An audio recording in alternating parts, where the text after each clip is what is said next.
Welcome to record.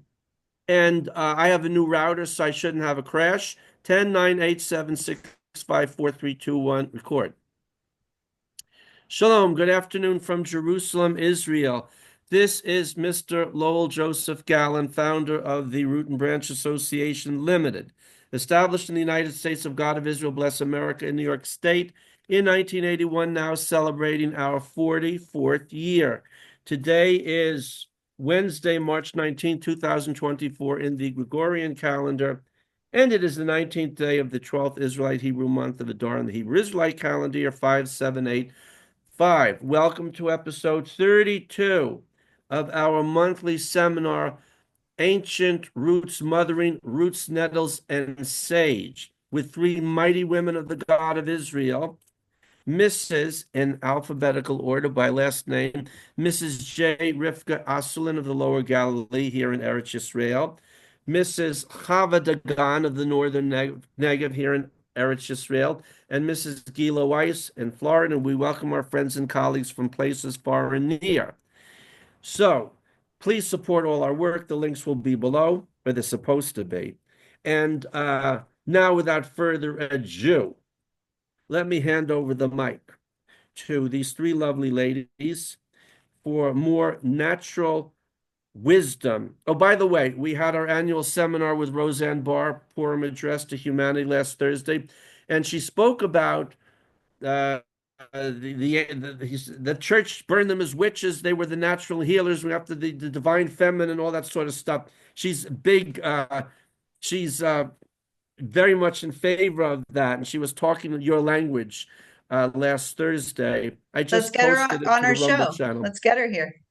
Well, what I would rather do is get you all on her show because we get a bigger audience, but it's possible. And you know what? I'll make a note to ask her about it because she's going to be giving her Passover address in a few weeks before Passover. And she gets more extreme all the time. As I told my mother, she starts to sound like Daddy, who is a fire-breathing Kahanist and still is up there. Okay, it's all yours, lady. I'm going up to the gallery. Looking forward to hearing what you have to say in this talk, which will be before Passover, and then we reconvene after Passover. Go ahead. Thank you so much, Lil Aryeh. I say it all the time, a lion for our times. Watch Root and Branch Association's programming, always fascinating. I don't know where Lil finds how he finds all these incredible people that were hidden until recent years, and he pulls them out of the woodwork and gives them a platform and a voice, and it's a huge blessing to Am Yisrael and the entire world. Today,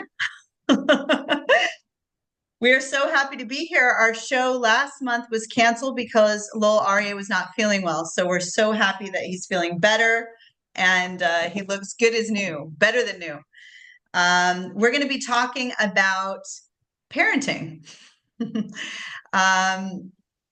it all kind of started from a rooster, two pneumonias. Wow, 5 weeks of sleep. I can't imagine. Thank God. Thank God you had it. Thank God you had the 5 weeks of sleep. It all began with the rooster, y'all. So I had this rooster that we loved. However, we were living in an area that is not zoned for agriculture in Eretz Israel, and because of that, our rabbi told us that if the rooster bothers the neighbors, or any livestock for that matter, bothers the neighbors, it is our halachic responsibility to get rid of the livestock, unless we were living in an area that was zoned for agriculture. Again, this is not a ruling for everybody. Find your local authority. I'm just telling you what the ruling was for me personally. I'm sharing that with you. And so we had to get rid of the rooster. And by get rid of the rooster, my heroic colleague and wonderful friend Chava made sure that, getting rid of the rooster actually meant sending the rooster to a much better wonderland for roosters and chickens on her farm. And she came and took our precious rooster Shlubu, who is now crowing his little heart out on her farm. Thank God. But one of the things that we noticed, so everything about chickens, which again I credit to my colleague and dear friend Chava, who gave me my very first three chickens of my flock about 3 years ago, is we learned a lot about the inherent masculine and feminine qualities that exist in the blueprint of all HaShem's creations. So, for example, the rooster, well, first of all the chickens put themselves to bed at Shkia every night. They put themselves to bed. They know when Shkia is. So up until that point, for me or for my husband or sons to know when Shkia is, we would consult a timetable, calendar, app, something like this to know when Shkia is. But all of a sudden, we realized that the chickens know when Shkia is, and they are completely reliable and totally predictable. That's the first thing. Second thing is, Shluba was hatched from an egg. And so we had all hens. There were no males present in his rearing and his upbringing, but he did have three mothers. So please don't go into polyamorous relationships. That's not how it was. It was three mothers who were broody at the same time, who were all sitting on this clutch of eggs. And Shlubu and one other were the only survivor, and we lost the other one, which is another story. But what we learned was that as Shlubu was coming into his manhood, he had a pattern of behaviors that was distinct and completely different from all of the hens and females in his environment. Crowing, um, protectiveness, in a way that even the lead hen in a flock full of hens wasn't able to provide. And also the willingness to put his life on the line for the women. In other words, to protect the women and children first. And no hen taught him this. And there were no males to teach him this. It was just something inherent in the rooster to know that this is what he does. And we got to thinking, my children and I, about what, especially in this day and age where there's gender dysphoria, it's called, confusion, all of this sort of thing.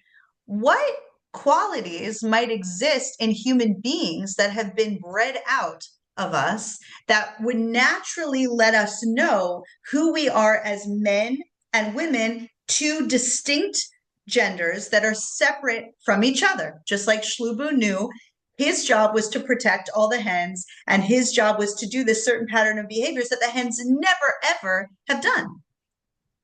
And we started thinking about parenting and the role of the men and the father and the role of the women as the mother. And so we're going to talk about some tips, some hacks, some that we've discussed before with raising our children. But that is the basis. That's the basis, is that this is coming from these natural instincts that we three have as women and mothers that we reconnected with, even though as a society that's been bred out of us. So we connected with these natural qualities inside of us in order to come to these understandings about parenting. So at this point, maybe I can bounce it to Chava or Gilla. Who would like to begin? Go ahead, Gilla. You want to say something?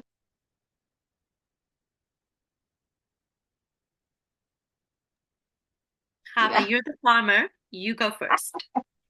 So you're all gonna get a lesson in farming now. Yeah. Wait, I'm just trying to open this up. No. Okay, there we are. Sorry, I have two computers going at the same time because my phone. So, yeah. Rivkah was talking about chickens, which is easy to see, and relatively a lot of people, when they start out with having animals or whatever, chickens are small and they're easy to start out with and kind of get to know the whole idea. I also have a lot of experience with horses, which are much larger. And something that some people don't know all the time is that in a natural order of things with horses, there is always, same as the chickens, this role of the stallion who leads the pack. He will fight to the death if any other stallion shows up. The girls feel absolutely safe with him. They will follow him to the ends of the cliffs. And his job is completely and very pronounced to be this masculine, muscular, stallion who is the most beautiful thing that the girls have ever seen. And now in this day and age, when we have horses in an area that need to be corralled, we can no longer have that stallion doing his thing. It's dangerous, very dangerous. Not only when you're trying to work with him in any way, but if he catches sight of any mare, girl, female, horse, he loses it. Why? Because all of that masculinity and the protectiveness and everything that his genes know what to do is now focused on breeding, because that's all that's left in him. And he goes ballistic. He will jump fences. He will knock people over. He will use all of his power to get to this mare, female. And so everyone says, oh, stallions, yeah, they're just, girl crazy. They're just crazy. And it's really sad, because that's all that's left of what people know of stallions. Because that role that was so significant in all of his ancestors is gone. There's no point, there's no purpose. And it's been bred out of him. He just knows that he has this thing in him. He doesn't really know what to do with it, because he doesn't get that opportunity. He doesn't have that social circle anymore. And I feel like the same thing has happened to our own men, certainly our own women. It has been bred out of us, this innate purpose, this innate knowing exactly what to do when it's time to do it. And so, yeah, we're just going to take you through the whole farm. But essentially, we have done the same castrating, essentially, to our own members of our community, both the female and the male. And what we want to try and do here is sort of bring it back. Maybe the memory, maybe the feeling of everybody knowing their roles and actually stepping into them. When you become an adult, which side of the aisle are you standing on, and what are you going to do when the time comes? So this might be a good time for the puppies, Gilla.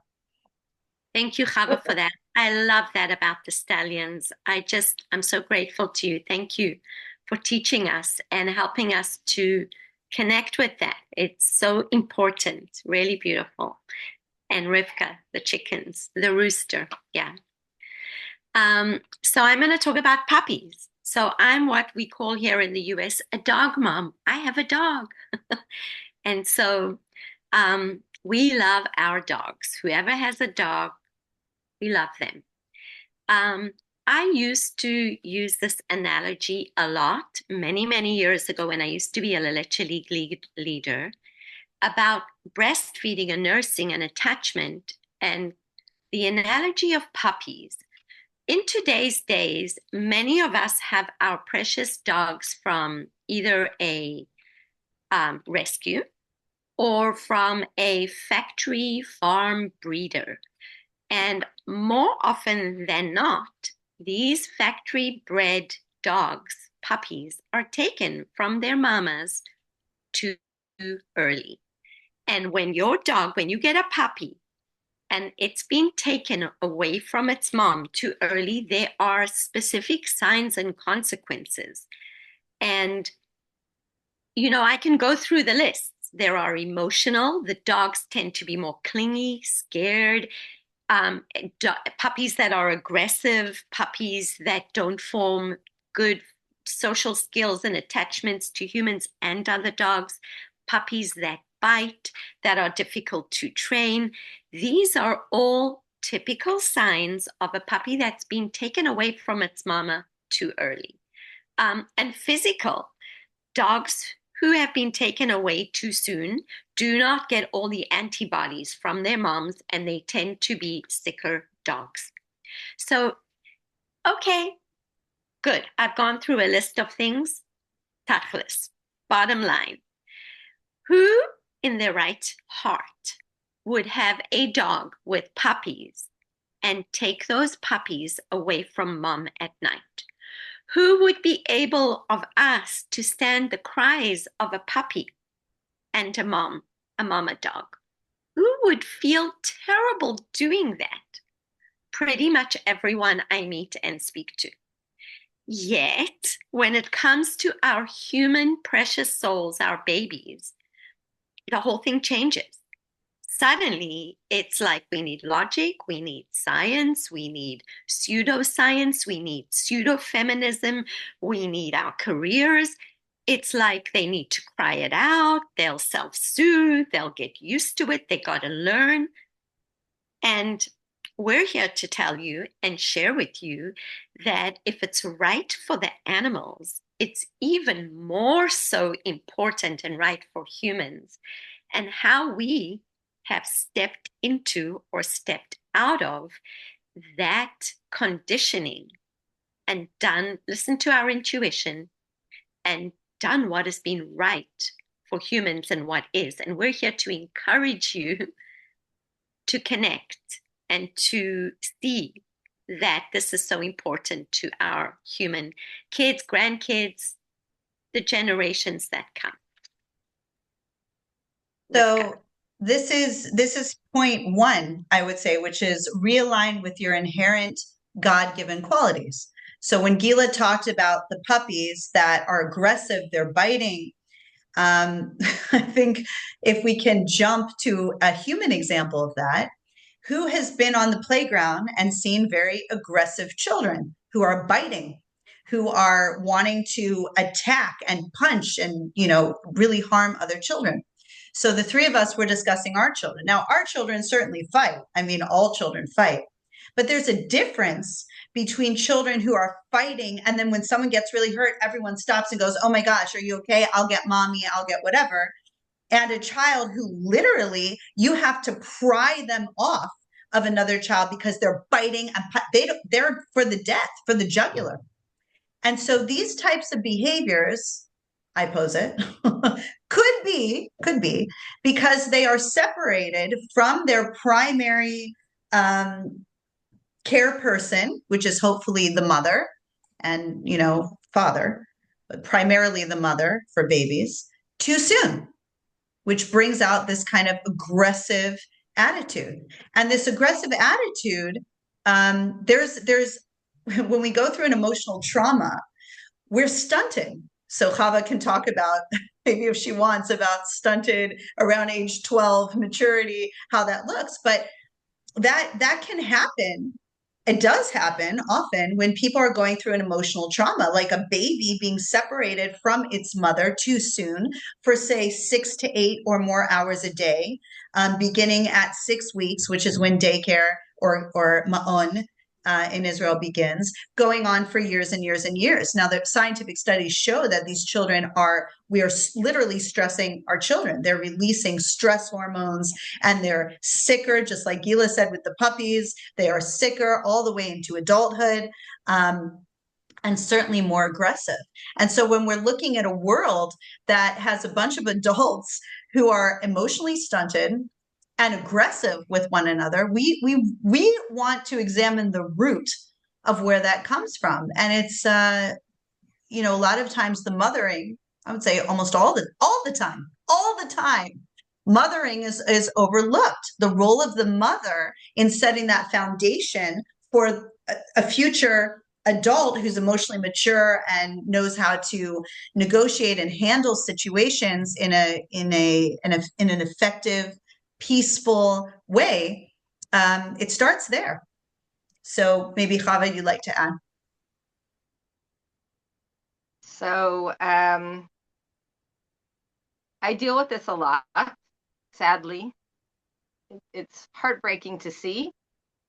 But I cannot safely look around and find anyone, adult or child. Perhaps it's my area. Perhaps it's just the way society is around here, who is a mature person, emotionally and in any other way. So I sort of see that the roles have been reversed, where now the children are parenting the parents, and the parents are like these little kids. And they're actually afraid of their children. They're afraid they might get upset. They're afraid if they tell them no, there are no boundaries. There are just no boundaries because they're afraid to tell them no. So I will see people, families come, and the kid is throwing a tantrum or doesn't want to go with the group wherever we're all going. And the parents are absolutely looking around thinking, oh my gosh, what is everyone thinking? The child's making a scene. And will you please come with us? Please. Like there's no mothering. There's no parenting involved in any of this. They are so scared of their own children. And from the beginning, they had put them in, the kindergarten or even earlier. So they don't actually get to know their child. And on one of these days where it's a family outing, they don't know how to relate to the child. The child does not know its role in its family anymore. It's just, everything is just like this big mess. It's just a mess. And it's hard to see who's who and where everyone stands. And if I, as an outsider, can't see it, as the parents and the children are completely in this whirlpool and no one knows where to stand. And so the roles are all messed up. And therefore, the roles are sort of being interplayed and reversed. And it's very confusing. It's very confusing for the child.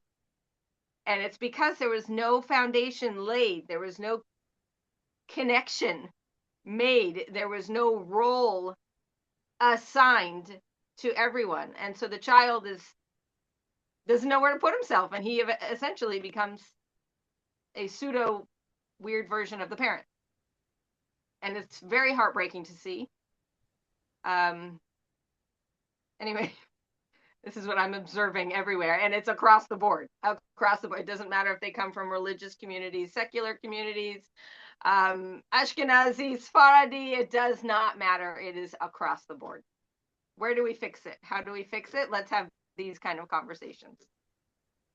So let's start with the connection. Maybe Gilla, you want to jump in and then I'll share a story about that too.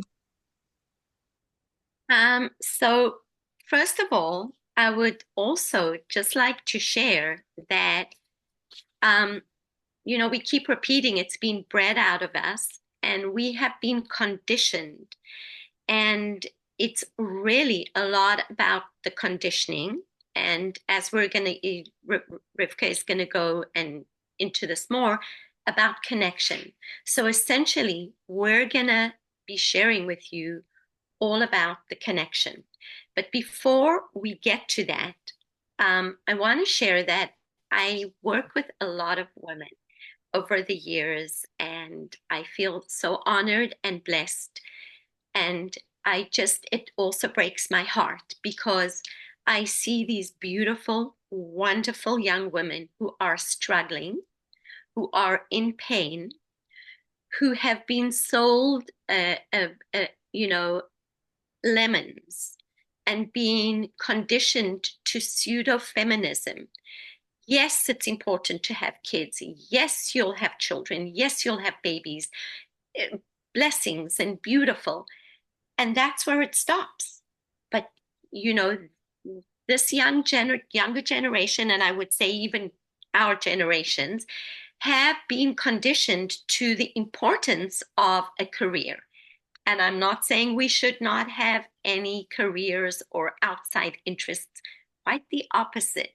We can flourish and thrive and learn a set of skills and growth through our mothering journey like no other. And we can look back. We've been taught to mock elders and older societies and elder generations. Everything is, we're the best, we're the smartest, and we're not. We are suffering, our kids are suffering, and there's total disconnect. And essentially, I just want to hug every single young mother and tell her to just go hug her kids and to sit with them, play with them, be present. Fear, don't fear fear. We fear fear. We fear what everyone's going to say. But essentially, we need to uncondition ourselves so that we can gift our sons and daughters and grandkids and friends and neighbors, nieces, nephews, with the gift of that unconditioning and connection to self. Being a mother should be celebrated. Raising our kids, there is nothing more important in this world. If you are a teacher, educating other people's kids does not come anywhere close to raising and educating your own kids. Sending them off to be educated by others only complicates things. Nobody says you can't hire a teacher, but you are the parent. You are the adult. We have a saying in Hebrew, I think it's from Pirkei Avot, please correct me if I'm wrong, "B'makom she'en bo ish, yeh ish," which essentially means in a place where there is no man, step up and be the man. So I would say in a place where there is no adult, step up and be the adult, be the mother, and live it and live through the messy.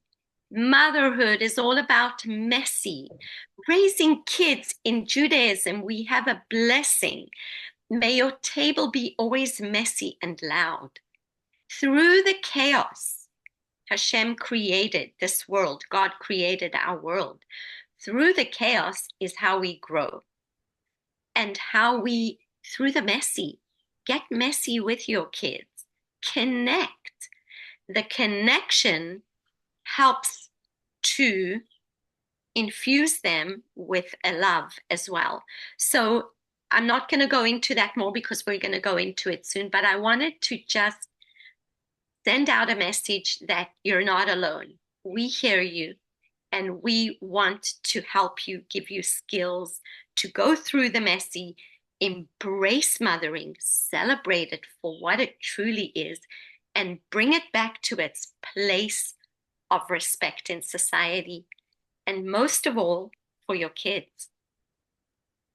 Yeah, so raise your children because you want to, because you realize the benefits of it. So like we talked about aggressive children, sicker children, separating them too early, but also this problem with being the authority or being an adult. That isn't something that you get from a book, and that isn't something, unfortunately, that's being passed down any longer throughout the generations. There's only one way to get that I've found. Okay, and that is to use the difficulties of life as a transformative experience to gain the skills. That's the only way I've found. So it begins with the birth, where a woman is saying, ow, it hurts. Drug me up and take this baby out of me. Stop. We have a choice. Okay. This isn't a shaming. I'm just telling you like what I've observed in my life. Okay. And my life experience. I understand there's exceptions to the rule. I understand everyone has their story. Okay. And I'm not discounting that. But in general, when things are hard, we have two choices. Either find someone else to be the authority to take care of it for us, in which case we lose a potential to become the authority, to become our own authority, right? Or go through the mess, as Gilla said, go through the pain, and through that, you learn the transformative skills. Okay, so you have a baby, we can give bottles, we can give formula, we can pump milk, daddy can give it, everyone. Okay, or, okay, and it's helpful. And mothering 24 hours a day is exhausting. Okay, believe me, we all know. Thank God we all have large families and we have all raised many children through to adulthood. Okay, so we know what exhaustion's like, and we're definitely not saying push until you break. But instead of, say, giving up the connection with the child, get help in other areas. That was bring in someone to clean the house, to do takeaway, or get the big kids to make food, or just make peanut butter and jelly for the next 3 years, or whatever it is. Okay. But the connection with the child is sacred. And we don't sacrifice it. We've chosen not to sacrifice it. So that means what happens when you go 15 solid years through 7 children, constant babies, constant pregnancy and breastfeeding, and you don't sleep for 15 years, but you are up every night to physically put your breast into your child's mouth to give your child nourishment. The struggle, the exhaustion for more than a decade, for years, okay, is so transformative, because you have to change something in your head and in your heart and in your soul in order to be at that level of giving around the clock all the time. And that in turn gives you authority on this topic. And when you have authority, you no longer need to look to someone else for the answers or help. You only need to look within, because you've already got the basis. Okay, let's talk a little bit about connection. I want to talk about something I observed over pouring. So I was with my children, and there was a father who was with his children, and we are colleagues. And so we stopped and we, oh, hi, how are you doing? And how's the family and how's everything? So my children wanted to go to the Purim shuk, to the Purim activities. And I told them, go ahead and go. I'll be along soon. But they didn't. Instead, they came around me, and I was standing on the stairs. So one of them put their little head on this shoulder. The other one put their little head on this shoulder. I had one over on this side, another on that side. I have all these little heads peeking through, and they're interested. They're watching the conversation. Now, I can tell you why this is so beneficial. It's so important for children, especially if they show an interest in adult conversation, to be present to witness that instead of off playing or thrown to the sidelines, because that's how they learn. That's the example for how they will conduct their adult relationships later in life. They need to see it in action. So my kids, even though they very much wanted to go to the Purim shuk, kind of gathered around me and put their arms around me, and they're just kind of sitting, over me watching. And my colleague, his children start screaming at him, I want to go. To stay and talk with her. Oh, Abba, and like really nasty, totally disrespectful. Okay. And I'm watching the children. Of course, the father is going, oh, I guess my kids don't want to be here. And he's still trying to talk with me, but the kids are screaming and they're being really, rude and nasty and disrespectful to him. And I said, and I told him, you know what? Why don't you just go ahead and go? Because I can't even hear you over this anyway. So afterwards, my children turned to me like, come on, we're walking in together. And we started discussing, why did that happen? What went wrong there? What was going on? Why are this guy's children? This guy's a nice guy, and he's, plays with his kids and seems to be a good parent. Why is it happening? And so my kids started having different theories about what was going on. And I said, I have a theory. Children, from when they're born in this modern society that we live in, they're never asked what they want. Their wants, their feelings, their thoughts don't matter. It goes like this. You're 6 weeks old, 6 months old, a year old. It's time to go to Gan. You take your kid to the Gan or to the Ma'on, to the daycare, and the child is crying and crying. No, don't go. Don't leave me. You say, sorry, you're going. And you leave. And the kids are crying and crying, and the ganenets, all the teachers are saying, you'll see your parents later, and go play with the kids and do whatever. The kid doesn't want to play with the kids. The child doesn't feel like playing. The child is hurting. The child has been separated from the only relationships he's known, from the primary parent, just like a puppy being separated too soon. However, the child is forced to put on a happy face And you remember one of the torture of the Jewish people was to make them dance when they were being raped and murdered, and say, dance and sing for us and entertain us. That's what the children are taught. Go and play, draw a picture. Draw a picture, that's art. Art used to mean something. Art used to be a form of self-expression, and you do it when you feel it and when you want it. But now art is just something to shut kids up and keep them busy. And that's why our art sucks today. And we don't have any good art. That's why. That's the reason. So the kids grow up and no one cares about what they think. No one cares about what they feel. And they're told they just need to do whatever everyone else wants them to do. And guess what happens when those children get old enough to speak and exert their own autonomy and authority over themselves and presumably others as well? Well, that's what you get. You get a bunch of kids who go to the parent who didn't care when they cried and went to gun and did everything else. And they're telling the parent, I don't care what you want. I don't care what you want. We're going right now. I want to go right now. Except at that age, the parents are less likely to say, sorry, you have to do that, like they did at gun, because the kids are more vocal about it and they can speak about it. And now the parents don't know what to do. So they have to capitulate. I'm off my soapbox. Chava, Gilla.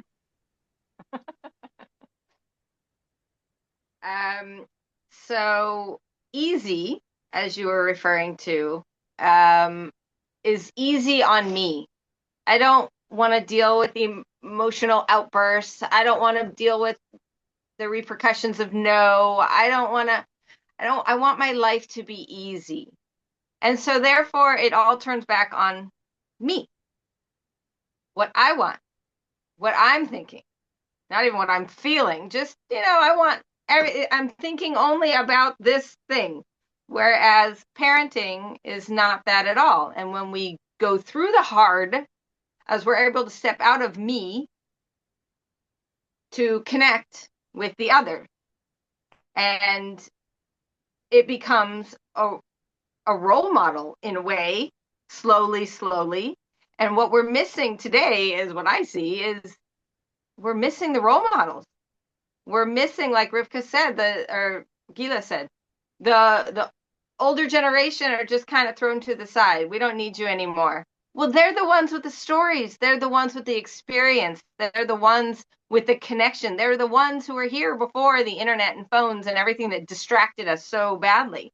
They shelled the peas and sat down and told stories and connected with the kids. But now we don't need them anymore. So we push them away. And now all the parents are connected to their phones or staring at something or distracted in some way and certainly not connected to their children. And that's the role model that these people are growing up with. And even I'm not saying I did not have a role model. I had to go through the hard, go through the messy, and figure out who I am as a parent, as a person, as a woman. It's not easy to deal with. There's a lot of things in there that you don't want to have to, open that closet door. But we have to do it. And in order to be a healthy, emotionally mature person, and for our children to see it, I mean, this whole role model thing is really scary. If the children don't see the parents as a role model, as then the children grow up lost, like we did, like I did, lost. And it's so much harder to go and find it. And so most people are just, I don't want to do the hard. I want to do the easy. And they don't find it. And then they end up not asking themselves what is important, what is good, what is the right decision at this moment to do. They're like, oh, I don't know. And so they make a phone call. They're always getting the outside opinions of everybody, the neighbor, the sister, the babysitter, the ganene, it doesn't matter. Someone on the phone tell me what to do. We need to be able to make those decisions, step into that role, and be a role model for our children. Fathers for their sons, mothers for their daughters. It is so absent in most places over a general overlook. Yes, there's always exceptions, but it's absolutely absent and we need to bring it back. I couldn't agree more. I couldn't agree more. And, you know, I want to first say that we all come to parenting with our own set of skills, our life experiences, our traumas, our emotional baggage, our experiences of abandonment or abuse or whatever it is. We all carry something, a little pekalach on our shoulder there. We all come. Mothering, parenting is actually an opportunity to grow, to work through things, because we give birth to this beautiful little bundle of joy, and we're like, we want a better life. We want to give you more. We want to provide you with better. We want you to have more opportunity, to have, you know, so many things.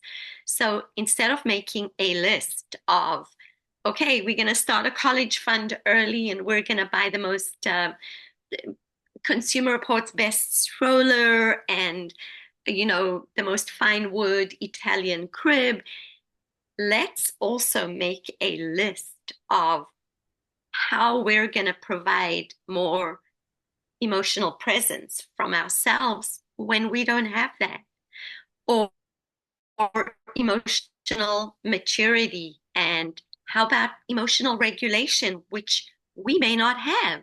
And so we have to acquire those skills, which take working on ourselves so that we can actually be present for our children. And when we're not, we still always have the opportunity to say, okay, I messed up there. So now I need to work on this, and let's try again. Let's heal together. Let's do this together. Parenting is a journey. It never ends, even when you have adult kids. And just as we know that God forgives us, we can need to forgive ourselves, and we need to embark on a journey of forgiveness and healing so that we can offer our children and their children the opportunity to heal, to forgive, and to claim this birthright of emotional joy and emotional regulation and spiritual joy and all of these things that we all, parents, all wish upon our kids. How do we get there? How do we get there? Okay, the first thing we need to do is, we said, connection. This is this word we just all toss about. What does that mean? First of all, we need to connect to ourselves. We need to listen and find that voice inside there and listen to it. What are ways we can do that? Our body, today it's so trendy, emotion code, body code. We all hear of these beautiful modalities. Essentially, our bodies tell us when we're standing in line at a grocery store and somebody behind us, our body gives us signals like we're not comfortable, we'll move away. You know, when somebody says something to us and it doesn't resonate with us, our body tells us. So whether it's adrenaline, whether it's the goosebumps, our bodies tell us. When somebody comes and tells me when my baby's 6 months old, that's enough now. You don't need to nurse anymore. And my heart breaks thinking of that. My body is telling me something. I need to listen. Does that mean we listen to every desire and want? No. There is a difference. We live in a world of polarity, black, white, good, bad, you name it. But really, everything that goes on is in between those points. So it's not like, oh, well, I'm every want I can't give into it. No, it means that little voice that is knocking. When you feel that you're stuck, there's a little voice inside there that is knocking. And society might say, listen, you're depressed and you're stuck because you're at home with your kids. Essentially, the solution offered is get a career, get a job, let somebody else raise your kids for you. Connection is about finding those moments slowly at first. How do you connect? It could be dinner is a fiasco. Kids are fighting. This one doesn't want the potatoes. That one tells you, do you not remember they don't like corn? And somebody else says, I don't want to sit next to this sibling. And you're sitting there after preparing a meal from scratch, setting a table, and you have this beautiful illusion of a family together, and reality is everything but. What do? Do you scream at everyone? Do you try to make peace between everyone? Do you run to the kitchen to make sandwiches for the one who doesn't like corn or potatoes? What do?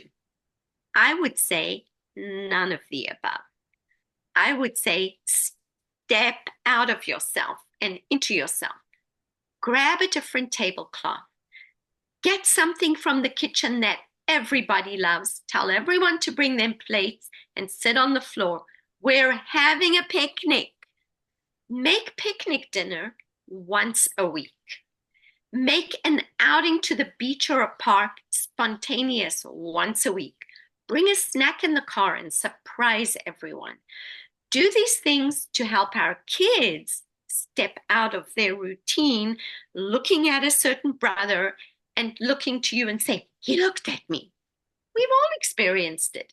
And everybody, every mother knows exactly what I'm talking about. So there are little things that we can do. Connecting. If you are raising kids, sometimes we do what I call crowd control. We have no choice. It's crowd control. We need to get 6 or 8 or 9 or 3 kids into the car, dressed, shoes, socks, underwear, diapers, whatever it is, in the car and somewhere. So there's going to be crowd control, but we have to find the moments where we can connect. Whether it's going shopping. I know most of us today don't do a lot of shopping. We do it all online, and I'm so grateful for it. And I admit I use it a lot. But if you can go with a child, whether you go out to water plants with just one child, whether you go to pick up someone with just one child, whether you cook with just one child and are able to touch them, hug them, put a hand on their head, on their hearts, say, I love you. And if they say, I love you back, you say, I love you more. Play a game with them. Fill them up. Allow them space when they're next to you. And slowly they will begin to talk. Listen. When they tell you things that you're like, we have teeth and a tongue for a reason. Bite down on it and listen. As a young mother, I was often very quick to spout my opinion. And if I can share something, I wish I'd bitten my tongue more. Today, I've gotten pretty good at it. These little things that allow our kids to come to us and feel safe are ways we connect. And once we're connected, we can be in chaos. And all it will take is a touch or the eye or a wink. And they feel that connection. And when we're not trying to be too authoritarian or too permissive or following some kind of a school of thought or philosophy or parenting style too much, and make room for the natural, for those little nuances to come in, it's easier to parent. And our kids thrive and do better from that. So connecting to ourselves any way we can, whether it's going out of ourselves to therapy or talking to ourselves, making little bits of time. I'm the queen of biting off too much to do and not having time to do half of them. Rivkah knows. Yeah, I'll send that email. Yeah, I'll do that. And I say that all day long. And then at midnight, I'm like, wait, what? We all do that. So we don't need a lot of time, 5 minutes a day, to do a mindful practice or something for yourself, whether it's looking in the mirror and massaging your head, whether it's enjoying combing your hair, whether it's doing gua sha on your face, whether it's having a cup of coffee or savoring a piece of chocolate or having a phone call with a friend and just enjoy. Write it down. I had 5 minutes of this. I'm grateful. Thank you, God. Little things throughout the day, try here and there, and with our kids, and showing our kids. And maybe 3 months in, you might suddenly say, wow, we just got into the car. Everyone was dressed. Everyone had underwear. We have snacks. They haven't fought yet. We're 10 minutes into the journey. What's going on? So, yes, I'm sharing little tidbits of just real life in the trenches as a mom. Connection.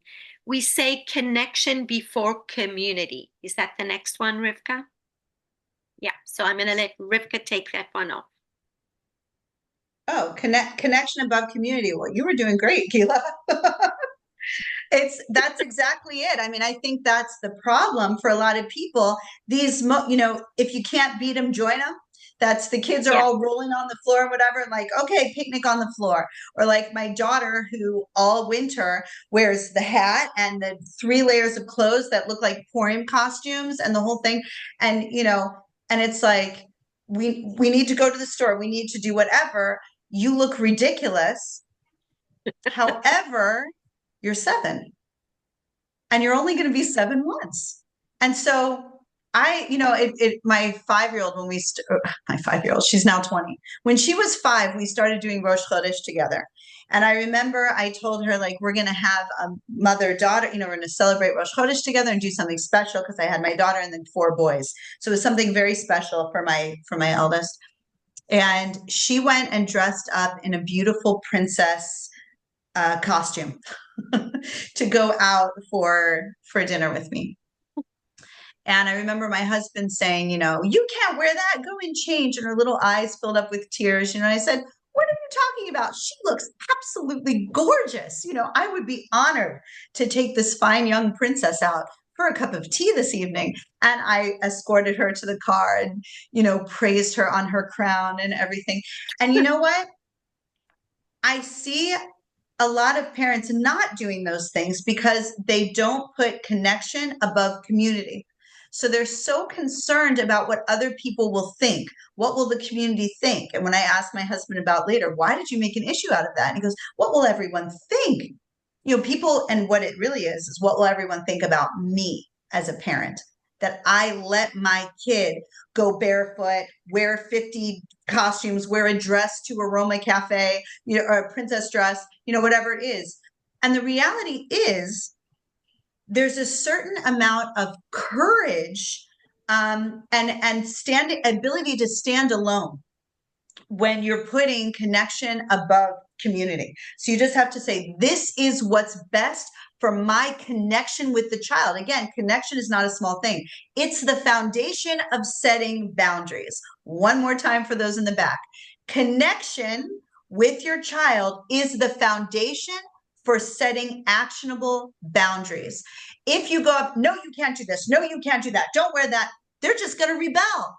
They're just going to come at you and say, you can't do that either. And I'm not listening to you. And you now have gotten, is that rain? It is, into some kind of altercation that was completely unnecessary. And you've broken your connection with your precious child. Whereas when there's a connection there, you can say, I'm not sure that we should do this time because X, Y, and Z, and there's open communication and there's a dialogue. And you still, the child is making their own kind of autonomous decision whenever they can. And when they can't, at least they understand why this is unusual.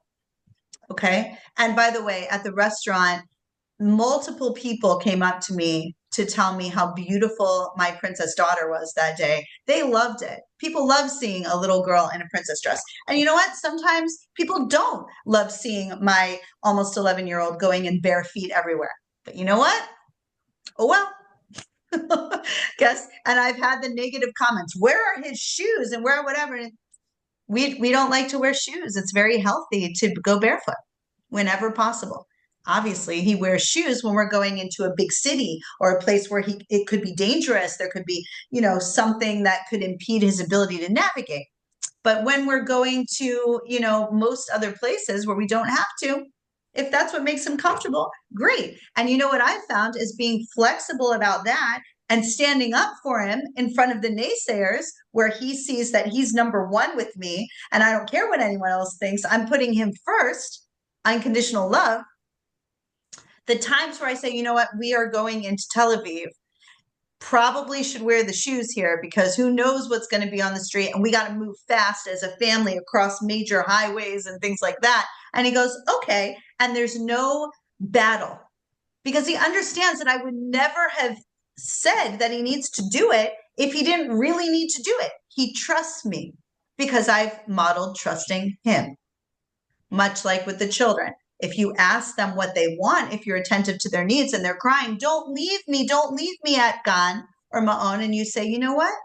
Okay, you need me. You're modeling the behavior that they're going to come back with for you. Okay, so connection above community. If you can't beat them, join them. Realign with your inherent God-given qualities, like the rooster, like the hens, like the puppies, that feeling, that visceral reaction when your child is crying when you drop them off, and you go, is that healthy? Should I be separating from my child right now? My body's saying no. Maybe I should listen to it. I want to add something that Gilla said so beautifully that I think is so important before we close and open up for Q&A. Which is, for me, that intuition is a bit of a fuzzy area. So people say, like, listen to your gut, listen to your intuition, and they kind of sound like cliches and platitudes. They don't really make sense to many people. Okay, and that still small voice and all of that, but it can be very hard. It's been almost nearly bred out of us. So I actually like to look at the logical way. I do a combination of head and heart. So there's that intuition, being able to acknowledge it is important, but then a logical building from there. So one thing Gilla taught me was you ask yourself the questions after that intuition that something isn't fitting, something doesn't feel right. So what are the questions? When I see something doesn't feel right, I ask myself, why am I bothered? What's bothering me about this? And what is my priority, or what is my objective? What is it that I want? And so now I've involved the brain. I've involved kind of that intuition was the cue for this critical thinking where I can lay it out in my logical brain. Some people, Chava, can maybe add to that feeling in the body is enough and they know that they can rely on it. And for me, I need that logical paper trail as well to make sense out of it. So maybe, Chava, you want to jump in on that one too, and then we'll just go over the little quick what we talked about and open up to Q&A. Okay, so I think this, for so many of us, starts at such a young age. Like you were saying before, we keep telling them what to do rather than ask them. I've seen it over and over in families, in these groups that most of them are in schools, whatever. And the little kid's like, mommy or teacher, whatever, I have to go pee. And she's like, not now, not now. We're busy. We'll do it afterwards. So he is, or I'm thirsty or whatever, not now. We'll do. And so he learns internally not to ever listen to his own cues and to absolutely ignore his own body. And that's how we grow up. And when your body is talking to you and telling you it is now time to urinate or drink a bottle of water, and you're ignoring it, then you learn to ignore all the other cues that your body is giving you throughout your childhood and then adulthood. And we are actually taught that on purpose, to just ignore the internal voice, the internal messages, and continue on. And I think that a huge part of it is, instead of saying, no, those things don't matter, we can turn around and say, do you have pee-pee? Are you thirsty? And then the child turns in and says, well, am I? Let me think. You know what? I am. I should drink. I should go to the bathroom. And so he's actually turning internally and asking him himself those questions and coming up with his own answers. So for me, if I have a decision to make, and I'm like at a wall, I can't say yes or no. And I don't know why. I just know that I'm not able to put my signature on that specific question right now. So I have to kind of step back. And sometimes it'll take hours. Sometimes it'll take days. Sometimes it'll take weeks. But I actually have to feel my whole body. I can feel that there's this weird tingling or some kind of constriction rather than an openness. Everybody's got different things. Some people get a headache. Some people get nervous. Some people, their arm goes numb, whatever. Everyone's got their own thing, but there is something that doesn't feel right about a certain something. And to kind of step back and take the time to work it out. Sometimes you just need time. You'll wake up one morning and be like, oh, I have the answer. And it just happens like that. Sometimes you're like, what is wrong here? Why is it not work? But you know, you're listening to your body and following its clues. And when it all lines up and the answer comes to you, 100% you just know. But it takes practice. And it takes that moment to, instead of saying, what do? I'll make a phone call. You come back to yourself and ask that question to yourself. And you don't have the answer right now, give it time. But it takes practice and it takes intention. An absolute mindfulness to say, wait a minute, something's not right. I will work it out in my own way. And when the children see you doing that and people around you see you doing that, there's the role model. There's the learning themselves how to look inside and follow the clues. And it's really, really important. Sometimes our brain does not know yet.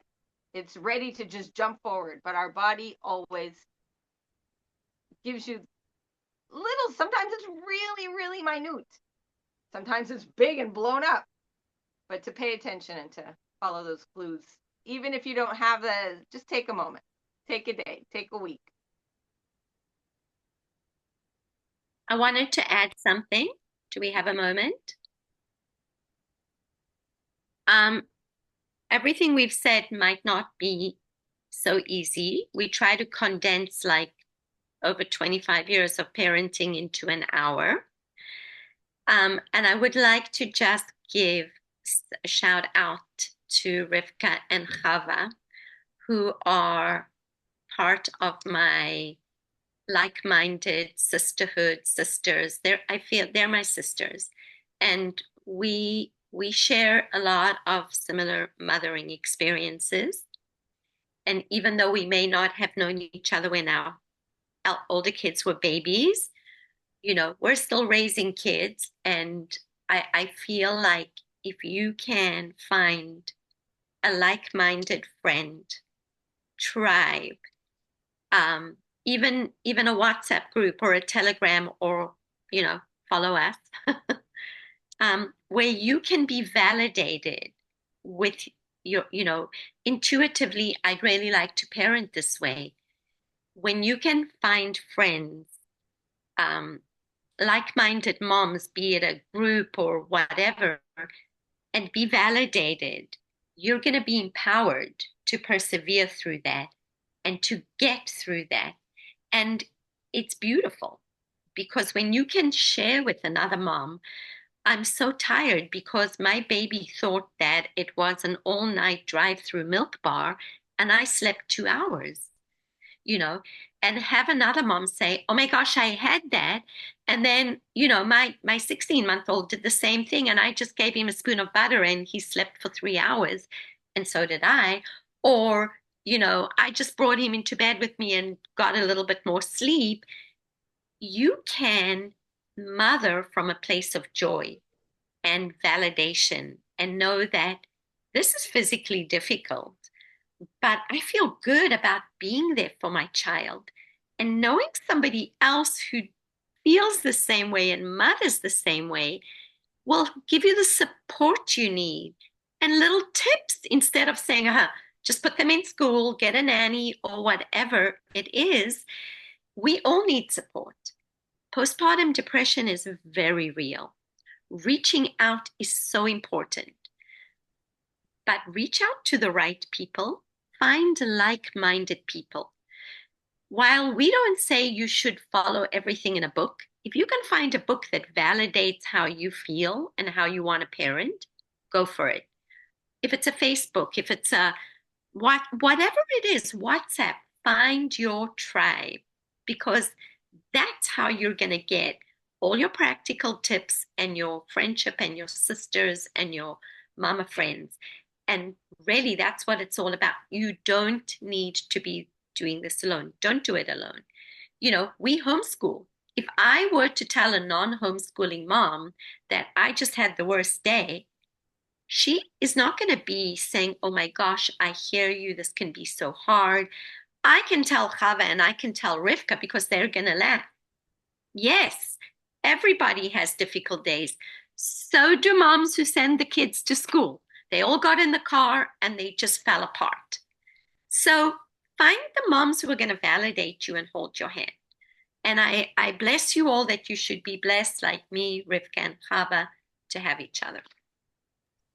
Amen. I love that you added that. It's so important. Chava brought it up earlier, and I feel like we didn't get to sit with it when Chava said it. But you know, Chava said, if you recall, I didn't have any role models. Well, I didn't either. And Gilla probably didn't either. So find your tribe. There's more of us now that we put ourselves forward for this very reason, because we felt miserable for our young selves who didn't have anyone. And we're extending ourselves into the community so that at least there's something. But don't be afraid to stand alone.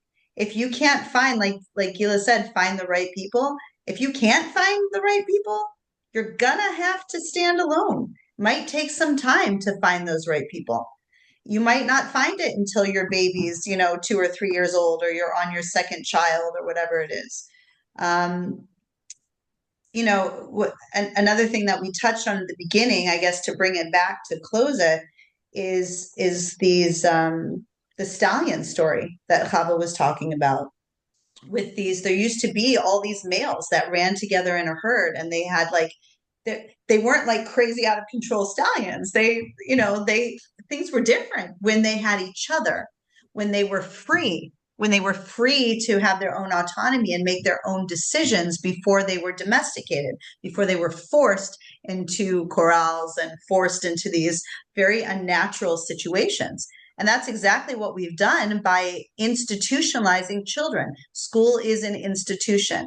Daycare, gan, ma'on, it's an institution. We have institutionalized children. We've domesticated them like animals, and the repercussions, of course, affect the mothers as well, because now there are no social groups. We've destroyed our own mothering social groups where we raised our own children, and we can no longer talk shop with one another. We can't talk shop because we don't have the tools. We haven't gone through the hard times. We've called some other authority to take care of it for us, be it the genenet or the anesthesiologist in the birthing room or whatever it is. And we haven't been through it. So there's no one we can talk with about any alternatives, because no one has preserved the traditions of our ancestors and the design, the original blueprint that Hashem made for this world, for humans and animals and plants and everything that Hashem created. And that was doing the hard work, going through the mess, and having that be your own personal hero's journey, which hopefully we'll discuss with a Jungian life coach next month, I hope. But when we stopped being able to talk shop with one another, we actually impeded group enlightenment. Okay. So like Gilla was saying, I gave my baby butter and the baby slept for hours. I've never tried that. I don't even know if that's real. It sounds super crazy, but hey, maybe it is real. But the point is because I had no one to talk shop with, I couldn't get that information. And to me, hearing it originally is like, Gilla, what are you talking about? You're nuts. But maybe it is legit. I don't know. I got to talk with Gilla about it after this. But the group enlightenment where we all could have come up, oh, butter, let's see, well, maybe having fats. Maybe if the mom eats higher fats and she has more fatty milk, maybe that's what's helping the baby sleep. Like, oh, so it doesn't have to be butter. It could be the mother eating more healthy fats. It could be, now we've got group enlightenment. true enlightenment, because we're sharing these things with one another, and now there's no one to share it with. So the enlightenment is happening in these little pockets, one woman at a time, and we're all walking around with this information and trying to like write books or do podcasts or do it or have a parenting class, which we've all been talking about doing, to make it happen, to get it out into society. So it's not the way things used to be, and that's why society is dumber. We don't have group enlightenment anymore. That's what's going on. There you go. There you have it. The cure to the ails of the world. You're welcome. All right, let's close it out and open up for Q&A, and we'll see you next month. Thanks.